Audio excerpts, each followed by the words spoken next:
semuanya. Di dalam nama Yesus kami berdoa. Haleluya. Amin. Amin. Amin.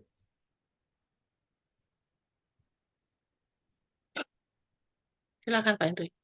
Ya. Oke, shalom semuanya. Terima kasih untuk waktu yang diberikan. Sebenarnya materi ini saya baru tahu jam 1 pagi tadi waktu di Amerika. Udah mau tidur. Terus tiba-tiba Ibu Ayu bilang, Pak, pembicara hari ini nggak bisa masuk karena ada urusan. Bisa nggak ganti? Saya udah teler tuh, udah ngantuk banget. Iya aja. Oke, no problem. Lalu saya minta itunya, minta ayatnya. Wah, saya bilang sudah nggak tahan nih, minta ayatnya nggak jawabnya masih lama. Ntar dulu, ya udah saya tidur aja. Bang, melek-melek mata ini ngomongnya. Waduh, ngomong apa? Bingung saya. Tapi nggak apa-apa. Ya, judulnya Salibmu dan Salib Kristus. Oke, sebelumnya kita berdoa lagi, saya khusus untuk saya sendiri karena persiapannya nggak ada, hampir dibilang nggak ada.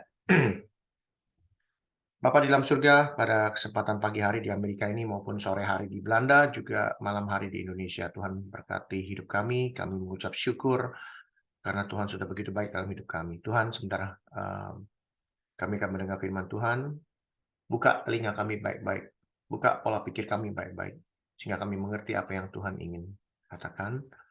Dan kembali lagi Tuhan, hamba mohon dengan keterbatasan yang ada dalam hidup hamba ini, hamba tidak tahu apa-apa, tapi Tuhan memakai setiap orang, siapapun itu, termasuk hambamu Tuhan, pakailah hambamu pada hari ini, supaya hambamu digunakan semaksimum mungkin untuk memberitakan apa yang menjadi isi hati Tuhan. Hamba siap dipakai, Roh Kudus yang beracara. Di dalam nama Tuhan Yesus kami berdoa mengucap syukur. Amin. Oke, salib. Nah, ini kalimat yang paling sering kita dengar ya. Dari kita kecil ngomong salib. Salib. Kalau udah ngomong salib, lari-larinya kemana? Ada yang tahu? Ya, sambil ngobrol lah nih. Ya. Kalau udah ngomong salib, larinya kemana?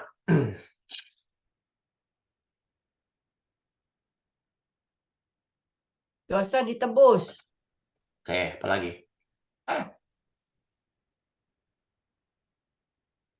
Apa lagi? Yohanes 3:16.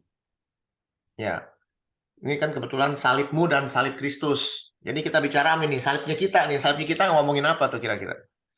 Daging. Beban. Ya. Jadi apa yang ada di kepala kita mengenai salib? Ya. Hari ini pembacaan firman Tuhan dari Lukas. Ayat berapa, Bu? 6 ya? Ibu Ayu.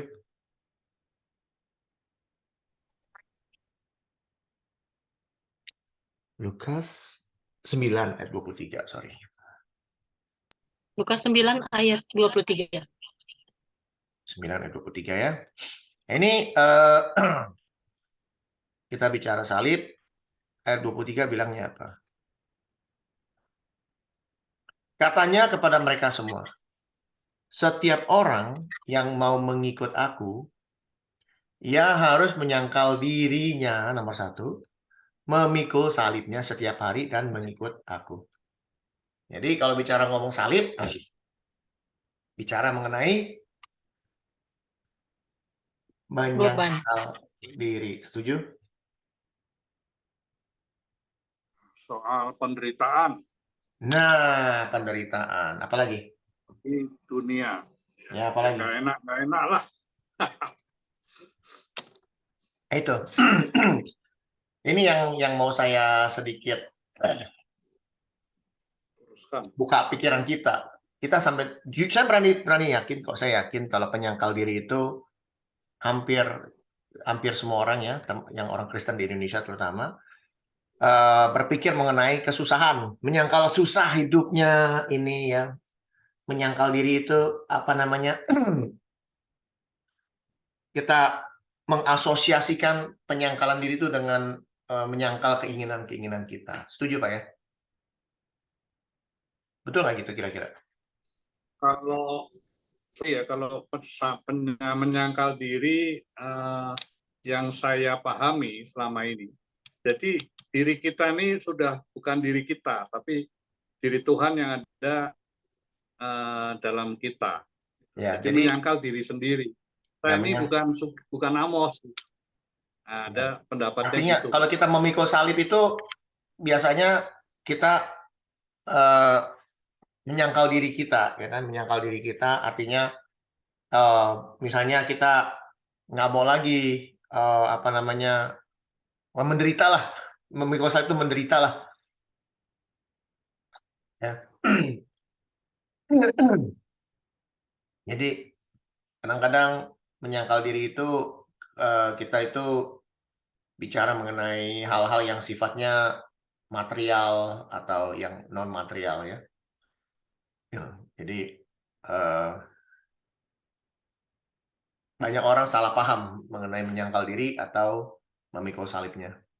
Ya, itu yang harus kita bahas, yang harus kita perbaiki pola pikirnya. Ya. Kadang-kadang bahkan sampai kita mengabaikan diri sendiri. Setuju ya? Ya tadi Pak Amos bilang, wah ini karena saya udah bukan saya lagi, jadi saya diabaikan, diri saya sendiri saya abaikan gitu loh. Ya, karena kita tahu diri, wah kita nih orang berdosa nih ceritanya nih, ya. Dan kita mungkin nganggap segala sesuatu itu berasal dari diri kita sendiri sebagai sesuatu yang harus kita pikirkan gitu loh. Entah itu perasaan bersalah atau gimana gitu ya. Jadi sampai-sampai kita juga suka takut apa? Takut sama fokus terhadap diri sendiri. Kita takut beneran. Ya. Jadi kita takutnya begini nih, kita mau fokus kepada diri sendiri atau fokus kepada Tuhan, pada Tuhan Yesus maksudnya. Ya. Lalu kalau kita pikir lagi, kita semua mesti memikul salib kita sendiri, kita mesti mikul nih salib kita sendiri. Ya. Kadang-kadang memikul salib itu bisa gini misalnya nih. Cece Agatha kemarin pergi ke itu ya, kemarin pergi ke Italia kan. Ini Cece Agatha punya salib nih. Salibnya apa? Keluarganya. Misalnya nih, misalnya. Keluarganya Betul, apa? Hendrik. Iya, misalnya keluarganya apa? Yang satu tukang telat, yang satu beres-beres ini dulu. Itu salibnya. Nih kita mau pergi ke Italia udah mau sejalan nih sekarang nih. Nungguin yang terlambat, nungguin yang suka beres-beres, nungguin yang masih tidur. Itu salib. Maksudnya itu salibnya. Kesusahan-kesusahan gitu. Mana mengikut aku ini kita harus menderita. Apa itu maksudnya Yesus? Kalau mau ikut Yesus harus menyangkal diri, mikul salib. Apa betul ini? Apa yang Yesus mau? Apa harus menderita? Gitu. Oke. Ini yang belum pernah kita pikirkan atau kebanyakan pembicara atau pendeta nggak ngasih tahu. Apa yang nggak dikasih tahu? Waktu Yesus ngomong begini, Yesus sudah disalib atau belum disalib? Belum disalib. Setuju ya? Ini Yesus belum disalib. Tapi Yesus bilang, siapa yang mau ikut aku, dia harus memikul salibnya. Padahal dia sendiri belum disalib. Maksudnya apa? Yang gitu. Kepikir nggak? Yesus ini bilang, kamu kalau mau ikut aku, kamu harus memikul salibmu. Padahal Yesus belum disalib hari itu. Ya kan?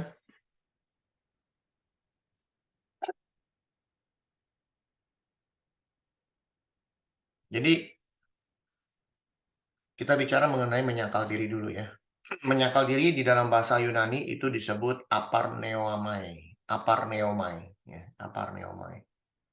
Itu menyangkal. Ya. Jadi menyangkal suatu kebenaran. Menyangkal itu menyangkal suatu kebenaran atau suatu pernyataan itu disangkal. Itu aparneomai. Itu bahasa Yunani aslinya yang dipakai di kalimat ini. Ya. Jadi biasanya penyangkalan ini berasosiasi dengan hubungan dengan seseorang. Ya. Misalnya saya ngomong sama Cece Agatha, bikin nasi goreng itu mesti ambil jambu dulu, jambu kelutuk. Cece langsung bilang, gila, salah. Nah, itu menyangkal apa yang saya ngomong. Ya, jadi itu menyangkal sesuatu yang salah atau sesuatu yang tidak benar. Ya. Atau sesuatu kebenaran disangkal juga. Bisa. Saya mengajarkan sebuah firman yang benar, tapi orang sangkal. Ada? Ada. Apalagi setan, dia sangkal. Itu nggak benar. Yang benar ini. Padahal itu sebuah kebenaran disangkal. Jadi menyangkal sesuatu yang tidak benar juga menyangkal sesuatu yang benar. Ya. Jadi dalam perjanjian baru ini penyangkalan ini itu adalah apa namanya?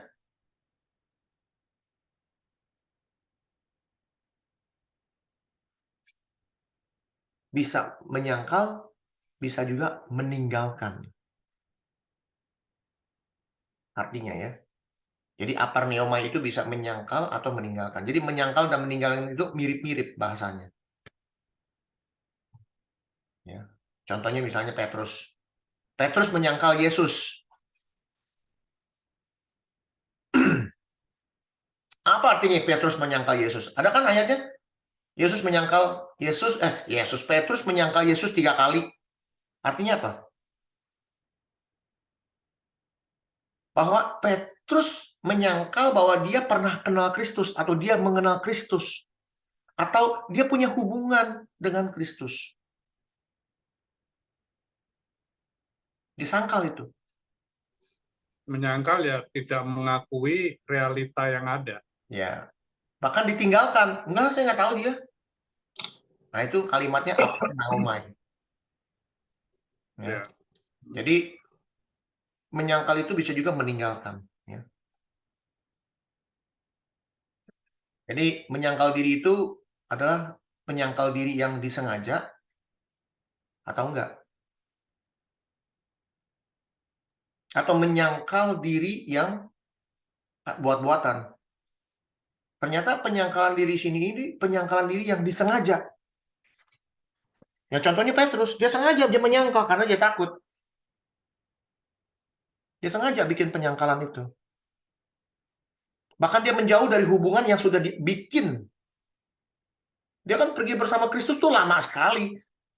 Tapi pada saat ditanya, kamu kenal nih? No. Ya. Jadi kalau itu hubungan antara manusia dengan manusia menyangkal. Saling menyangkal. Tapi kalau menyangkal diri sendiri, berarti kita nggak mengenal saya. Saya tidak ada hubungan dengan saya. Itu namanya menyangkal diri. Saya nggak ada hubungan dengan saya.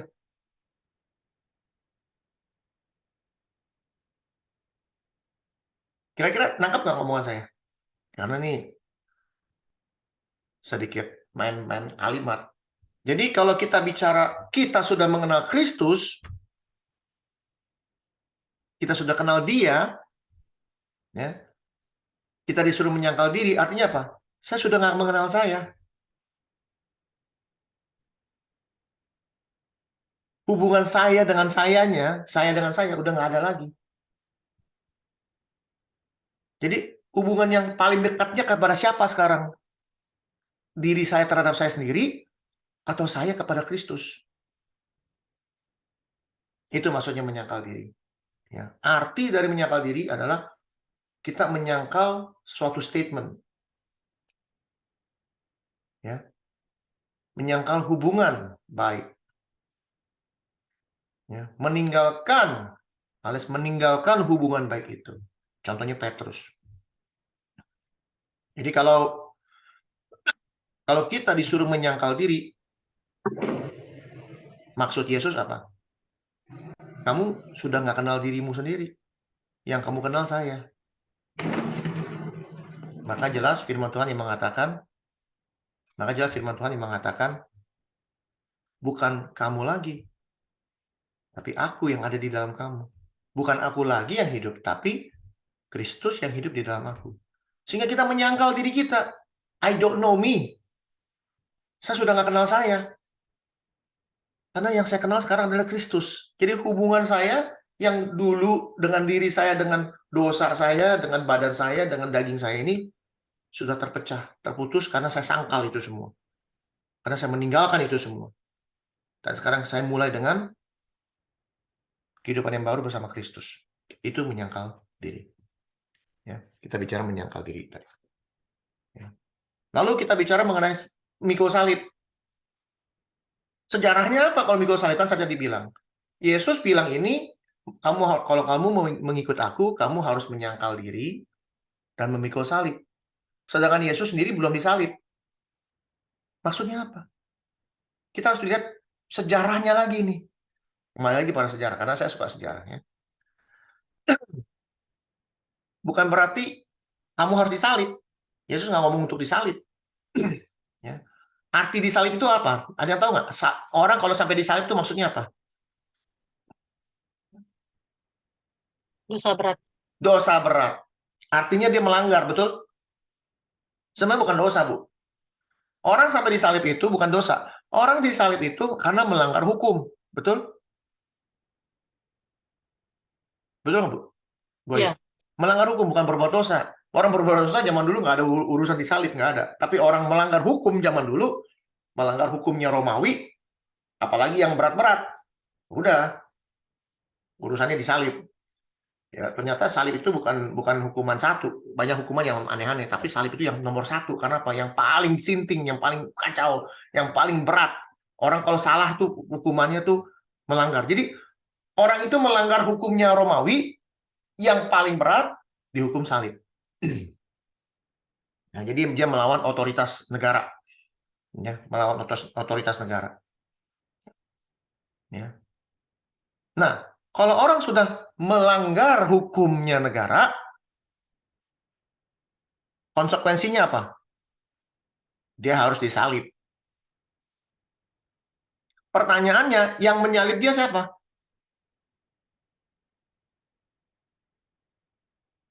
Negara. Karena melanggar hukum negara, dia dihukum negara. Yang orang yang tadi melanggar hukumnya negara, dia harus pikul salib yang dipaksa negara. Jadi ini orang yang melawan otoritas negara, dikalahkan, ya, dipaksa. Oke, now karena lu melanggar, lu sekarang dipaksa, bawa salibmu ke Golgota. Kira-kira gitu ya. Jadi membawa salib ke tempat eksekusinya dia, bawa sendiri kayunya. Dipaksa, padahal dia orang yang melanggar hukumnya negara. Ya. Jadi ini menunjukkan bahwa orang yang sudah memberontak melawan otoritas, ya, itu bisa ditaklukkan. Ya, bahkan ditaklukannya itu sampai dia sendiri harus memikul kesalahan dia. Negara nggak mau tahu. Kesalahan lu sendiri, lu mesti pikul. Sampai mana? Sampai akhir hidupnya, sampai alias kematiannya dia. Artinya apa? Orang ini mau nggak mau berserah penuh terhadap hukum negara. Berserah penuh sampai dia mati. Kenapa? Karena dia dihukum. Ya, itulah salib menurut Yesus. Artinya apa?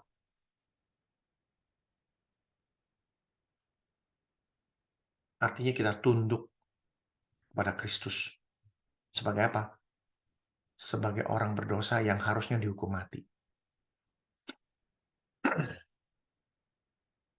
Ya. Kita ini memberontak terhadap Allah. Ya. Memberontak terhadap Allah. Hukumannya mati harusnya.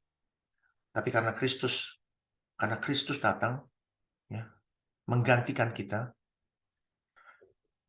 harus tunduk kepada dia. Karena otoritasnya dia punya. Jadi dia itu sudah beli kita. Kalau kita sudah dibeli sama Kristus, lunas, ditunduk. Tunduknya seperti apa? Tunduk seperti orang yang dihukum mati. Itu. Jadi kalau orang dihukum mati, apapun yang ada di dalam dia, apapun, emang dia bisa Emang dia bisa bela diri? Udah nggak bisa, karena dia dihukum mati. Disuruh jalan, diselokan, dia jalan. Ya, disuruh nari lompat-lompat, dia harus nari lompat-lompat.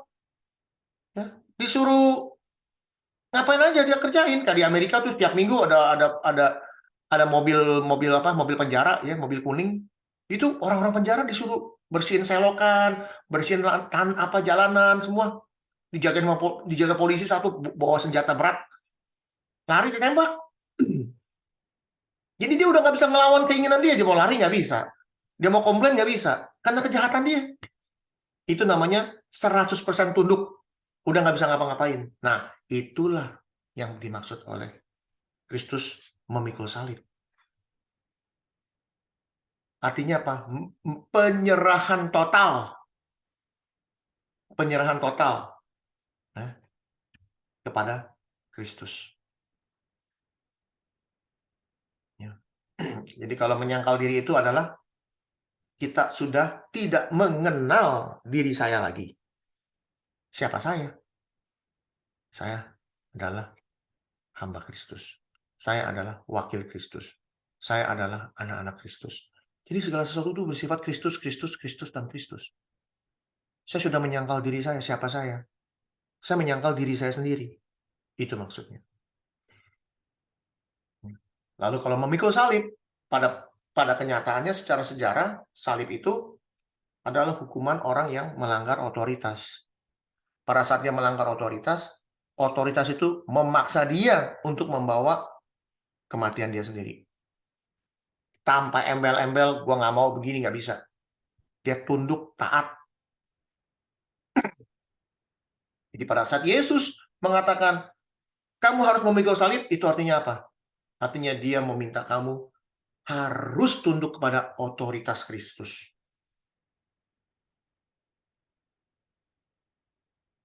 Selain kita menyangkal diri kita, keinginan-keinginan kita nggak mau nih. Udah dihukum sama negara, nggak mau, tapi harus mau. Karena kita membawa kematian kita sendiri. Itu yang dituntut Tuhan. Otoritas itu saya menyangkal diri saya sendiri, dan memberikan kesetiaan yang 100% itu kepada dia. Jadi istilahnya apa? Saya setia sama negara yang hukum saya. Kenapa? Walaupun dihukum mati, saya harus setia. Udah nggak bisa ngapa-ngapain. Hukum mati, setia. Iya aja, ikut aja.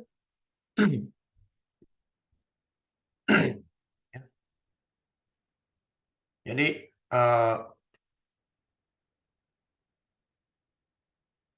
sebenarnya sangat gampang sekali bicara mengenai salib. Ya. Jadi setiap orang yang mau mengikut aku, kalau mau pakai bahasa hari-hari, dia harus tidak mengenal dirinya lagi. Itu artinya. Dia harus tidak mengenal dirinya lagi. Artinya apa? Artinya dia sudah mematikan akunya yang lama. Akunya yang lama itu apa? Nggak jauh-jauh dari Galatia.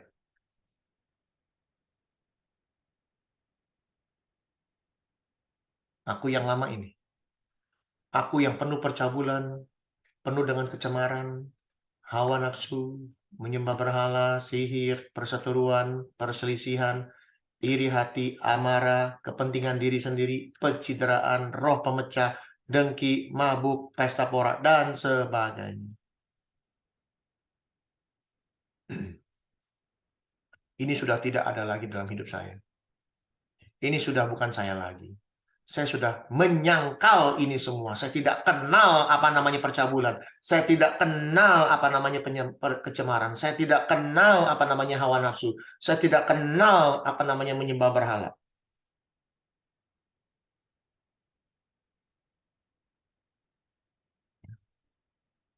Saya harus tidak mengenal apa itu kedagingan. Itu menyangkal diri. Memikul salib setiap hari. Artinya apa? Saya menundukkan diri saya kepada otoritas Tuhan Yesus sebagai orang yang terhukum, seperti terhukum otoritas negara. Artinya saya, apapun keadaannya, jadi arti memikul salib itu bukan berarti kita ini susah mulu. No. Baik itu hidup senang, maupun itu hidup susah, maupun itu hidupnya biasa-biasa, tetap tunduk terhadap otoritas itu. Karena apa? Karena kita sudah dibayar lunas. Jadi jangan berpikir salib itu yang susah-susah melulu. Itu sebenarnya udah sering kita dengar ya. Dari siapa? Dari Pak Freddy. Banyak orang tuh berpikir mengikut salib itu yang susah-susah hidupnya. Enggak. Dalam keadaan kondisi senang pun, kita ini orang terhukum. Yang dibayar lunas. Jadi dalam arti kata, kita tunduk kepada otoritasnya Tuhan, yaitu apa? Hukumnya dia. Hukum apa? Ya hukum ini. Nggak jauh-jauh. Kasih, sukacita, damai sejahtera, kesabaran, kemurahan, kebaikan, kesetiaan, kelemah lembutan, penguasaan diri. Kenapa? Karena tidak ada hukum yang menentang hal-hal itu. Hukum apa? Hukum Taurat dan kita para nabi. Nggak ada yang menentang hal ini. Barang siapa menjadi milik Kristus, ia telah menyalibkan daging. Sudah tidak kenal. Menyangkal, saya menyangkal. Saya menyangkal apa? Menyangkal yang namanya percabulan. Saya menyangkal yang namanya kecemaran. Saya menyangkal hawa nafsu. Enggak ada saya. Menyembah berhala, enggak ada. Sihir, enggak ada. Berseru, enggak ada. Saya menyangkal itu semua. Seperti Petrus menyangkal Kristus. Saya enggak kenal dia. Saya enggak punya hubungan dengan dia. Itulah arti menyangkal. Saya enggak punya hubungan dengan daging saya. Saya menyangkal apa yang namanya yang tadi disebut ada 16. Kemabukan, pesta pora, itu enggak, saya enggak kenal. Saya menyangkal diri saya. Saya tidak kenal diri saya sendiri. Itu menyangkal diri. Tapi yang saya kenal adalah kasih, sukacita, damai sejahtera, sabar, kemurahan, kebaikan, kesetiaan, kelemah lembutan, penguasaan diri. Ini semua ada yang ngajarin Yesus Kristus. Jadi yang saya kenal adalah Yesus Kristus. Kita dihadapkan dua pilihan. Mau menyangkal diri sendiri atau sudah tidak mengenal Kristus, tidak mengenal diri sendiri, atau sekarang kita sudah mengenal Kristus. Punya hubungan yang baik dengan Kristus. Kalau kita sudah memiliki hubungan yang baik dengan Kristus, mengenal dia dengan baik, saya udah nggak kenal diri saya. Saya udah sangkal itu. Yang dulu saya udah sangkal. Itu maksud Yesus. Disalib, memikul salib artinya otoritas karena kita sudah dibayar penuh oleh Kristus, kita ada di bawah kuasanya dia, otoritasnya dia, sebagai orang yang terhukum tadinya, karena sudah di bawah itu, kamu udah harus ikut otoritasnya dia. Full. Seperti sebuah negara menghukum kita, hukuman mati, apapun keinginan kita, udah nggak bisa mengalahkan yang namanya hukuman mati. Pak, saya nggak mau tetap hukum mati. Ini suruh bawa kayu ke tempat kematian kamu. Bawa, mau nggak mau. Padahal dia melanggar. Dia ini tadi yang ngelawan. Udah nggak bisa ngelawan karena dihukum sama negara. Bawa itu kayu ke tempat kematian kamu. Harus tunduk. Walaupun nggak mau. Tunduk penuh. Ada orang mati yang mau ditembak. Misalnya di sini nih ya. Ini bentar lagi siapa nih. Namanya siapa yang terkenal nih kemarin ya. Nggak perlu sebut S gitu ya. Oknum. S. Mau dihukum mati. Mau ngomong apa dia? Udah dihukum mati sama majelis. Sama pengadilan. Mau ngomong apa? Mau bela apa lagi? Ikut dia. Disuruh makan nasi pakai kaleng juga dia makan nasi pakai kaleng. Disuruh lari-lari 100 kali dia harus lari 100 kali. Padahal dia jenderal, kira-kira gitu kan. Itu namanya berserah penuh kepada kematian dia sendiri sebenarnya. Nah, itu juga kita. Karena kita sudah ditebus oleh Kristus, otoritasnya dia di atas kita sekarang, dia yang berkuasa atas kita. Sudah sepatutnya kita tunduk 100% kepada dia. Itu artinya memikul salib. Ya. Jadi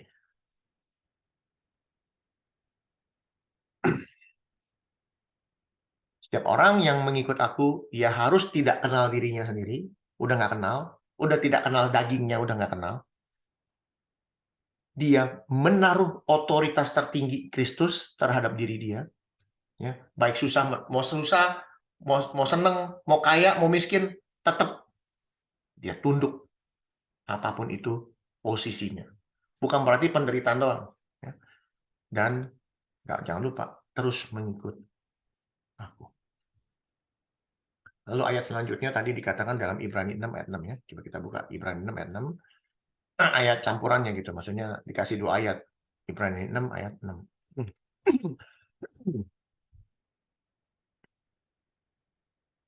Namun yang murtad lagi tidak mungkin dibaharui sekali lagi sedemikian hingga mereka bertobat. Sebab mereka menyelipkan lagi anak Allah bagi diri mereka dan menghinanya di muka umum. Saya nggak tahu nih hubungannya apa, tapi ya ngomongin aja, tanggung. Artinya di sini dikatakan, sebab mereka yang pernah diterangi hatinya, artinya orang yang pernah mengenal Kristus, sudah terang hatinya, pernah mengecap karunia surgawi. Karunia surgawi macam-macam, ada karunia ini, karunia macam-macam. Sudah mengecap, artinya sudah menerima, dan pernah mendapat bagian dalam Roh Kudus. Ada Roh Kudus di dalamnya. Pernah artinya sekarang udah enggak. Kalau pernah itu sekarang udah enggak. Itu bahasanya. Dan yang mengecap firman yang baik dari Allah, artinya sudah belajar firman dengan bagus, sudah mengerti firman dengan benar. Contohnya saya lah, nggak perlu orang lain. Dan karunia-karunia dunia yang akan datang, artinya ini nubuatan, dapat nubuatan, wah dahsyat bener. Kalau saya dapat nubuatan, aduh puji Tuhan. Ya, sebenarnya Paulus ngajarin kita untuk berdoa bisa menyembuhkan orang dan nubuatan. Ya, salah satunya menyembuhkan orang. Saya minta sama Tuhan, Tuhan kalau saya bisa menyembuhkan orang, tolong. Ya. Kenapa? Saya mau menjadi wakilnya Kristus. Bukan saya yang menyembuhkan, tapi Kristus yang menyembuhkan. Banyak orang Kristen lupa. Setelah dia bisa sembuhin orang, dia disembah. Tuhannya lupa. Yesusnya hilang. Yang ada dia. Paulus pada saat dia di mana tuh? Di kota apa ya? Roma, Korintus, di mana tuh? Dia bilang, oh ini kita sembah. Dia sobek bajunya. Saya nih manusia. Bukan Tuhan. Dia nggak mau mengambil kemuliaan itu. Yang mau dia. Ya, sama, saya juga. Bukan saya, Pak. Bukan. Saya nggak tahu apa-apa. Semua Tuhan yang kasih. Termasuk sekarang ini. Saya jujur, saya nggak punya persiapan. Nggak punya. Baca aja. Kira-kira, oh ini, gini. Oke. Tuhan, beracara. Udah. Ya. Jadi, kesalahpahaman mengenai menyangkal diri dan penyalipan yang kita kenal selama ini cuma 50%. Nggak full. Ya, saya bikin full sekarang.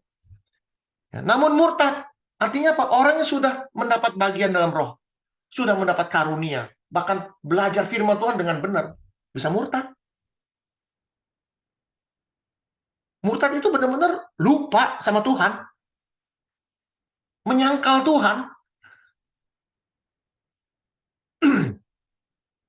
Tuhan disangkal, kayak Petrus, saya nggak kenal dia. Sudah begitu lama, apakah Petrus murtad? Ya, dia murtad. Tapi pada saat itu Yesus belum disalib. Waktu dia murtad. Sekarang kita yang sudah mengenal Kristus disalib oleh karena untuk kita, tidak mungkin dibaharui sekali lagi sedemikian hingga mereka bertobat. Sebab mereka menyalibkan lagi anak Allah bagi diri mereka dan menghinanya di muka umum.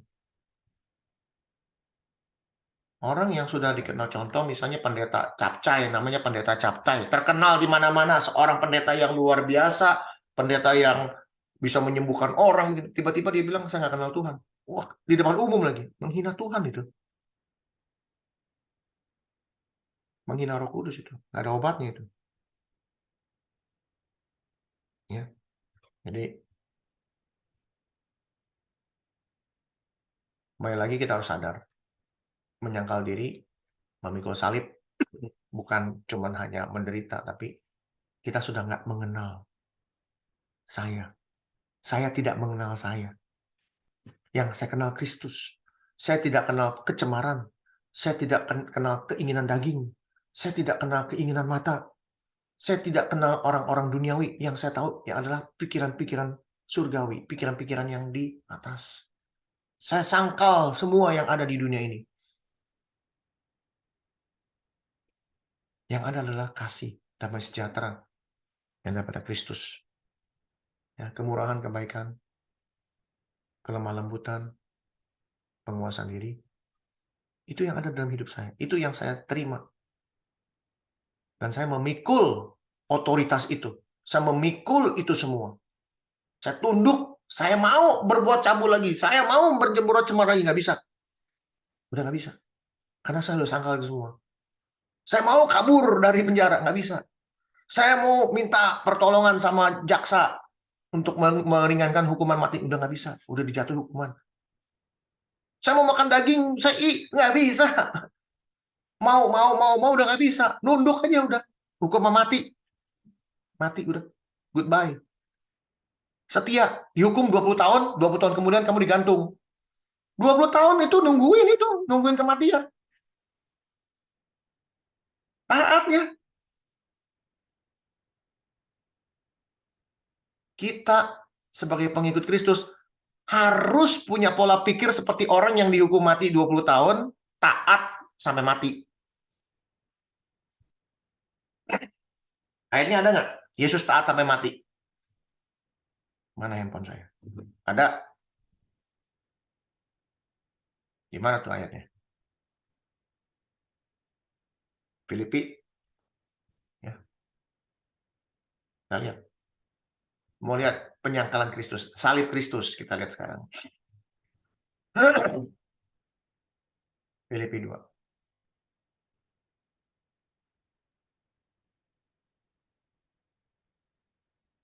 Nasihat supaya bersatu dan merendahkan diri seperti Kristus. Ya, kita lihat.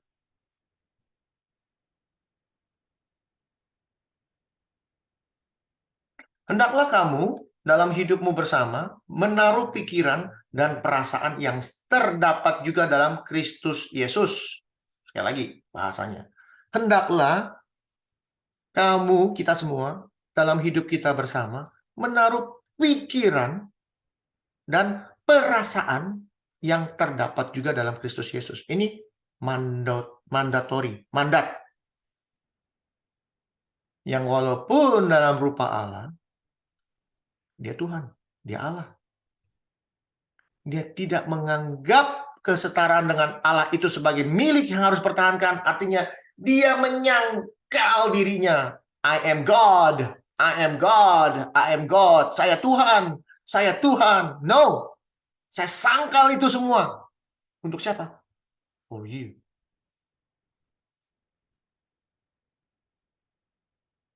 Dia sangkal dirinya bahwa dia Tuhan.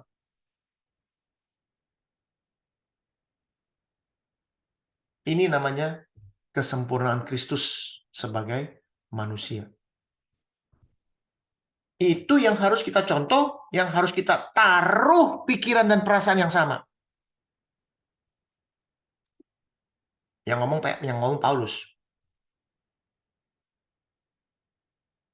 Bagaimana dengan Petrus? Sama. Gurunya sama, nggak pernah berantem. Ya, nggak pernah berantem. Karena Kristus telah menderita penderitaan badani, kamu juga harus mempersenjatai dirimu dengan pikiran yang demikian. Kamu harus menaruh pikiran dan perasaan yang demikian.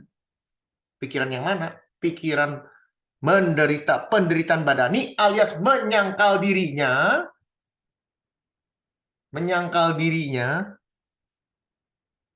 mengosongkan dirinya, mengambil rupa seorang hamba. Jadi istilahnya dia ini yang tadinya Tuhan, dia sangkal ketuhanannya dia, mengambil rupa menjadi seorang hamba. Kita menyangkal diri saya yang bejat ini, saya menyangkal diri saya yang suka melakukan hal-hal duniawi ini, saya menyangkal diri saya yang suka melakukan hal-hal di luar kehendak Tuhan. Saya mengambil rupa Kristus, menaruh pikiran Kristus, menaruh perasaan Kristus, mempersenjatai diri saya dengan pikiran seperti Kristus. Karena apa? Karena barang siapa, karena pada saat saya mempersenjatai diri saya dengan pikiran dan perasaan yang sama seperti Kristus, Saya stop berbuat dosa.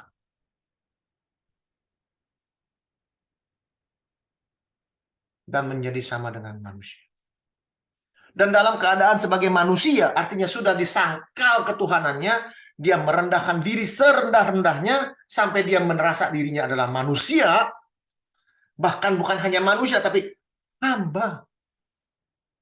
Ia telah merendahkan diri dan taat sampai mati. Bahkan mati sampai kayu salib. Ini maksudnya disalib. Ini maksudnya memikul salib. You taat. Udah dihukum 20 tahun, habis 20 tahun kamu digantung. No matter what. You taat. Taat. Beneran. Sampai mati.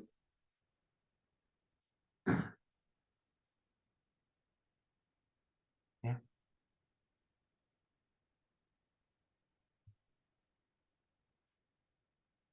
Jadi, apa ya? Ilustrasi ya, ilustrasi. Sebelum ini saya minta jeda 1-2 menit karena saya harus ke WC kencing.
Sorry.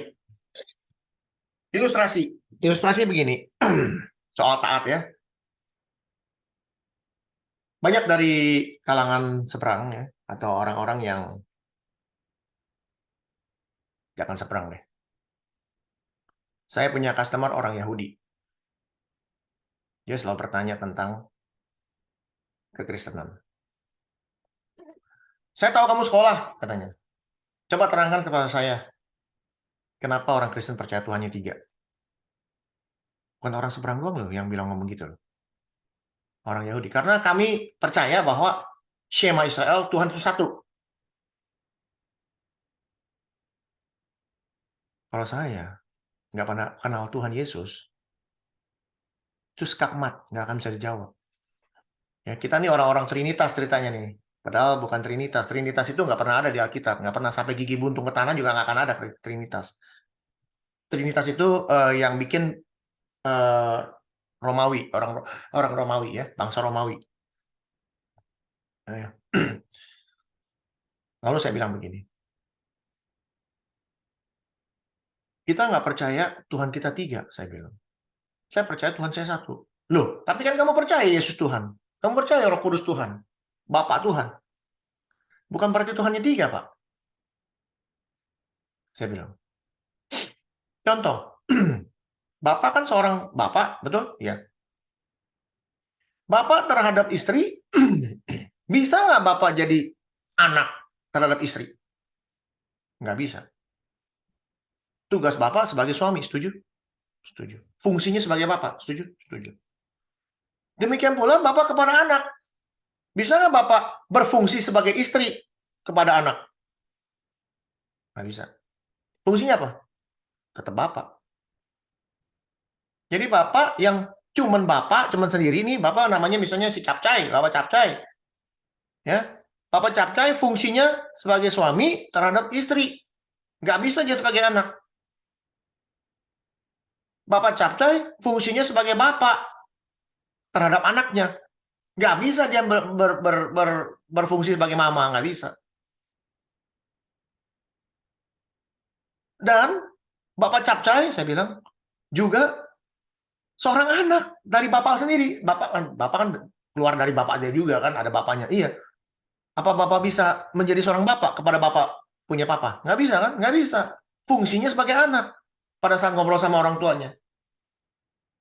Bapaknya satu. Bapak capcay cuma satu, tapi fungsinya tiga. Pertama sebagai bapak kepada anak, kedua sebagai suami terhadap istri, tapi sebagai anak kepada orang tua. Bapak satu. Itu kekristenan, Pak.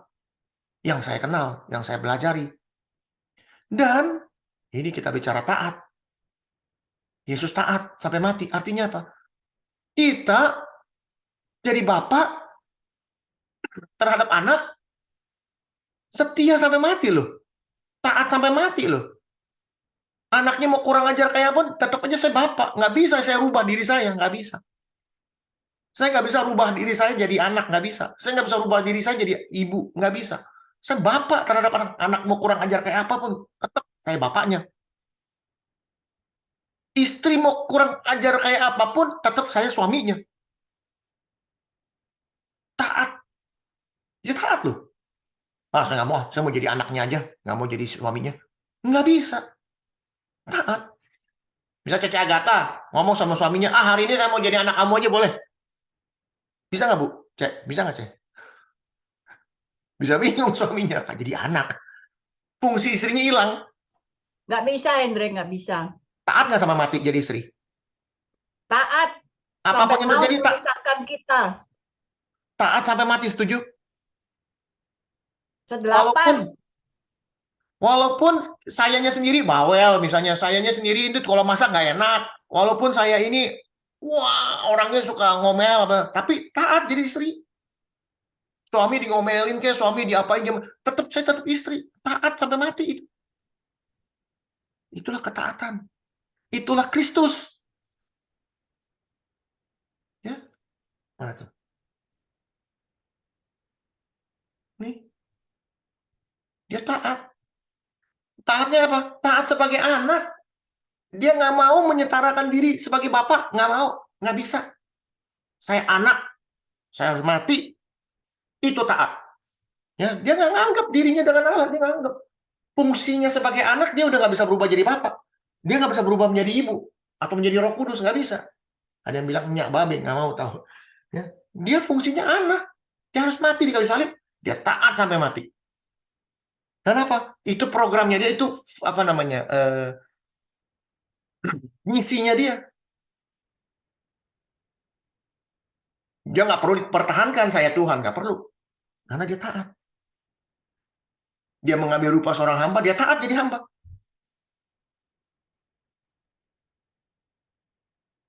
Itulah sebabnya Allah meninggikan dia. Sangat meninggikan dia.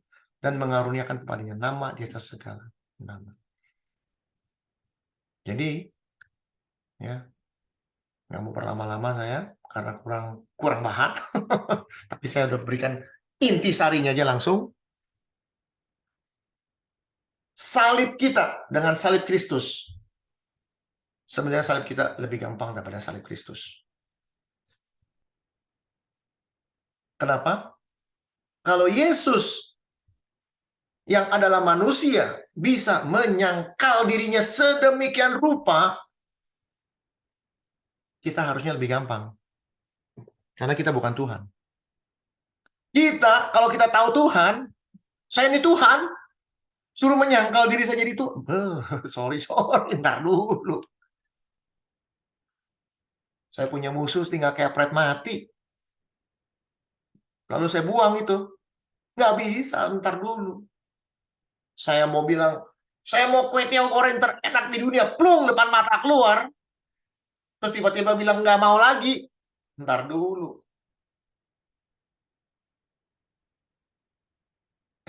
Hidup nggak pernah susah. Segala punya ada. Tiba-tiba dibilang nol. Ntar dulu. Itu saya.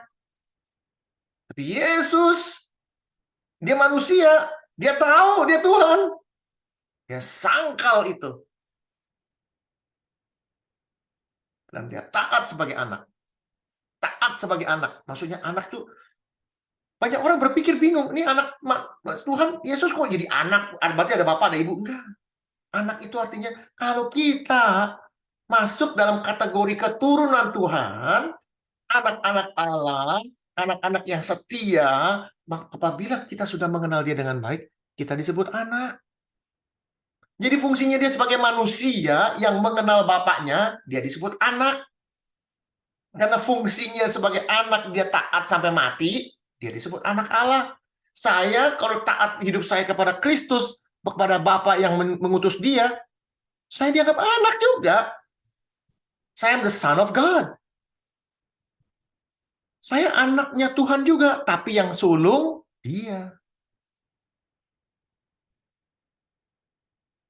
Sebagai yang sulung dari anak-anak Allah. Yesus yang paling sulung. Kita brothers-nya. Atau anak-anak Kristus. Melalui Abraham. Ya, mudah-mudahan ngomongan saya nih walaupun sedikit mungkin sulit ya. Padahal bahasanya gampang aja saya. Ya. Jadi menyangkal diri. Pertama, saya akan tutup. Kita harus tidak mengenal siapa saya lagi. Artinya apa?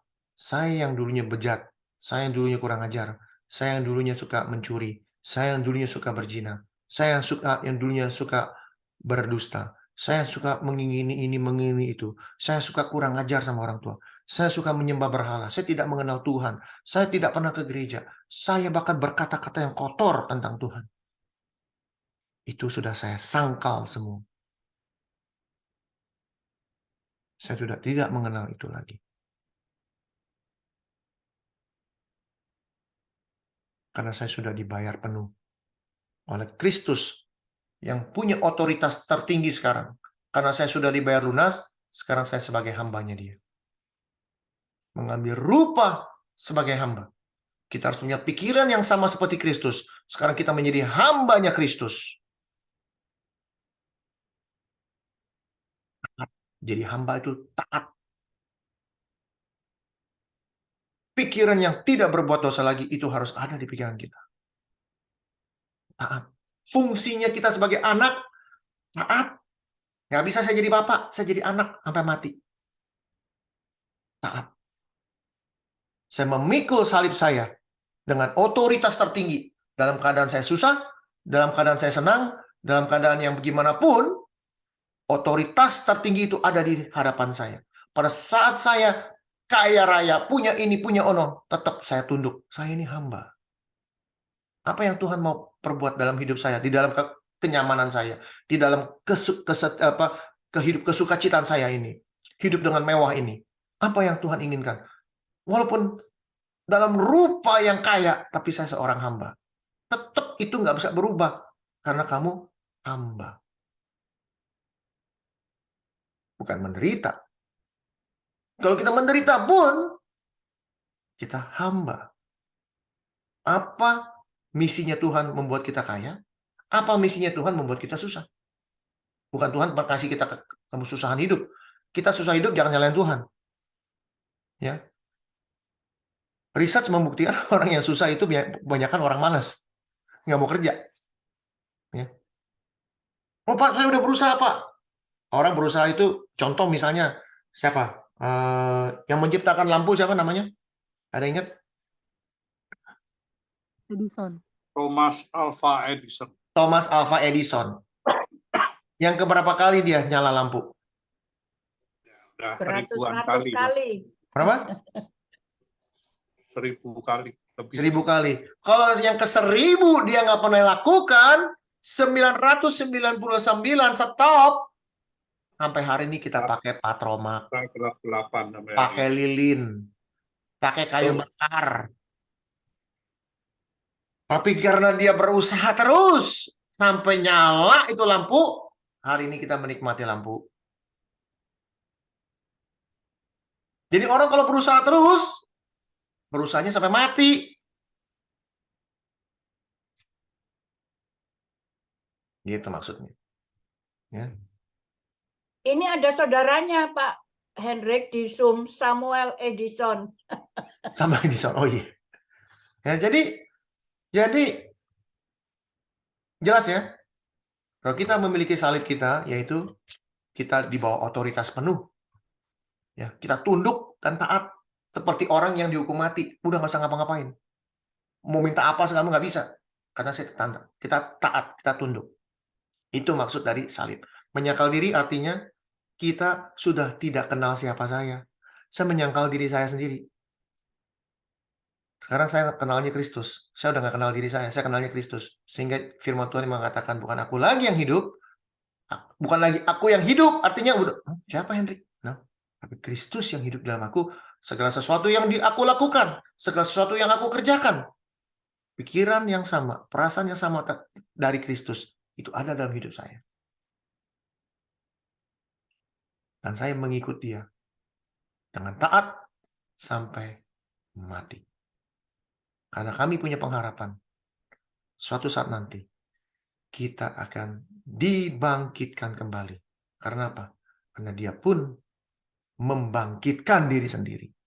Kalau Dia bisa membangkitkan diri sendiri, Dia bisa membangkitkan kita yang sudah dibayar, yang menjadi hambanya Dia, yang dikatakan anak-anak terang kita. Tuhan memberkati, biar firman Tuhan yang singkat ini bisa membuka pola pikir kita yang baru. Mari kita berdoa. Tuhan, terima kasih atas waktu yang singkat yang Tuhan berikan kepada kami. Kami belajar untuk bisa mengerti siapa diri kami mengerti siapa Engkau Tuhan.